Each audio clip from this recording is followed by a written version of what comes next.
Howdy do, folks. Looks like we got some nice nature going on, some birds chirping and whatnot, and you know, the ants are building their little ant hills, and the sparrows are flocking and making little sparrow babies and whatnot. That's always a huge privilege to kind of witness the summer coming on to us. You can see in the background the trees are still a little bit dead, except for the pine trees, of course. So you know, we're just waiting gradually until the leaves blossom and we get some really nice, pretty pictures for the summer here in Wyoming. I wanted to record another video for the day. I still have my Eagle 20s blue, thank goodness. Usually I blow through these pretty quick because they're pretty fast burning cigarettes. But believe it or not, lo and behold, I have but one left. One left in there, just dingling. It's begging to be smoked. I actually just had one. A nice Diet Coke to kind of refresh my spirits a little bit while I'm smoking. A little bit of extra caffeine wouldn't hurt the nicotine rush. So I'll light up here.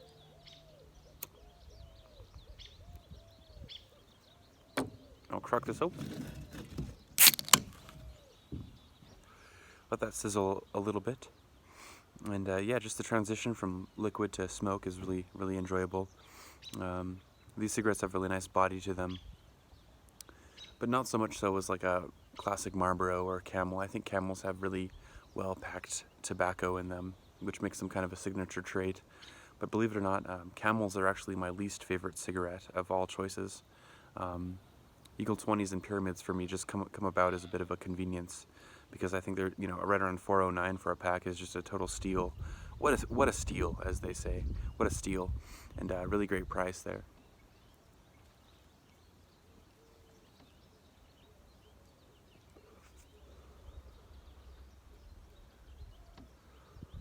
Let's have a sip here.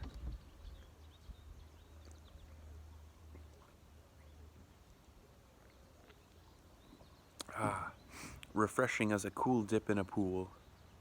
And I'm usually not much of a Diet Coke drinker, but you know, this is what was available to me at the time, so I thought I'd just take a sip.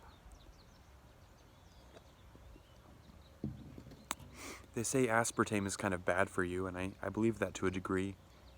I think aspartame has a lot of negative aspects to it, you know, being an artificial sweetener, not just because, you know, of any conspiracy or anything like that, but because of the fact that, you know, when you consume a lot of artificial sweeteners of any kind in large quantities, whether it be Sweet and Low or Splenda or anything like that, it is quite unhealthy, and it has been proven to be quite unhealthy. That's why I only indulge just every so often in one of these bad boys.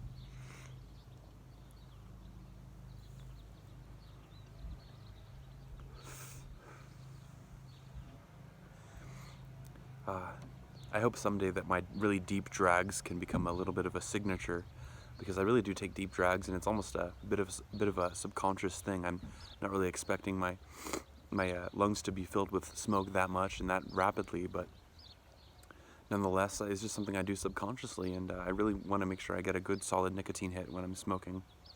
I really enjoy it. I'll have another. And another. We're already that far down the cigarette. Wow.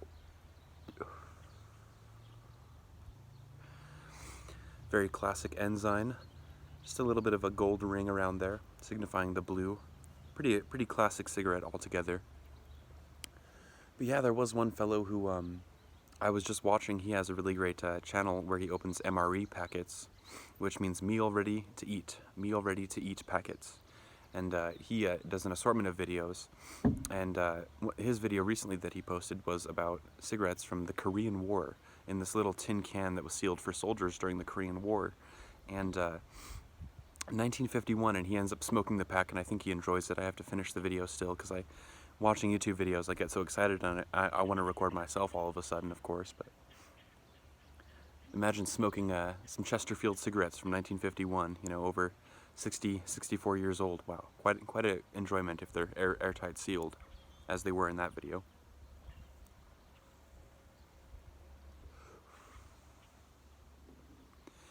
And also, I'll throw in a little tidbit about how I started smoking. Some of you are very curious, and out of all my channels that I've had in the past, and out of all videos I've posted, that's the most commonly asked question. Why did I start smoking? How did I start smoking? Really briefly, I'll say I was out airsoft shooting my buddies with an airsoft gun, and it was kind of one of those groups where everyone wears like camo and gets really big, like AK-47, AR-15 type looking airsoft guns. They're basically toys that hurt. And we went out west of town on Poison Spider Road and shot at each other, and my buddy whips out a Camel Crush cigarette, a white pack of Camel Crush. I say, you know, I'm a little bit of a cigar smoker. I had previously smoked primetime cigars, particularly grape cigars, before then, and that was more just like for flavor. Never before had I actually consumed a full cigarette willingly. And back in 2013, when we were out airsoft hunting, I said to my buddy, hey, give me one of those, and Paul gave me one. And it just made me so lightheaded and just so filled with euphoria, and I was like, wow, I'm very tempted to go out and buy a pack. And the next day, lo and behold, I bought a pack of Camel Crush, white Camel Crush. But yeah, not too attached to them nowadays, but anyway, I'm done with my cigarette. Thanks for viewing, guys, as always. Caffeine and smokes, what can I say? Classic Americana. I hear it's going to be about 80 degrees on Saturday. Today's the 26th, I believe.